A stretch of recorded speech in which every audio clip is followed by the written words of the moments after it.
Bugungi tadbirimiz mehmoni Milliy tiklanish demokratik partiyasi Markaziy kengash raisi Qodirov Alisher Keldiyevich. Bugungi tadbir ochiq, konstruktiv muloqotga asoslanadi. Qaysi jamiyatda talabalar fikrlay olayotgan bo'lsa, qaysi jamiyatda talabalarida harakat bo'lsa, qaysi jamiyatda talabalarida tafakkur bo'lsa, o'sha jamiyatda rivojlanish jarayoni demak bo'layapti degani.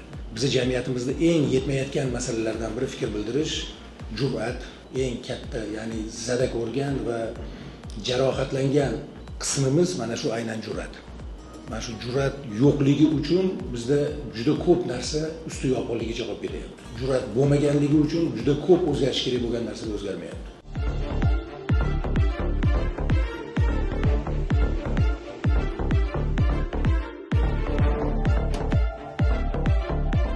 Biz partiya sifatida doimo g'oyalarni ilgari surayotganda bir narsani aytamizki, biz millatchi partiya emas, millatlar partiyasimiz. Inson daraxtga o'xshaydi. U ildizi bilan tirik bo'ladi. O'zligi bo'lsa, o'tmishini bilsa, o'zini kim ekanligini bilsa va uni qadrlasa, u daraxt sifatida tirik bo'ladi.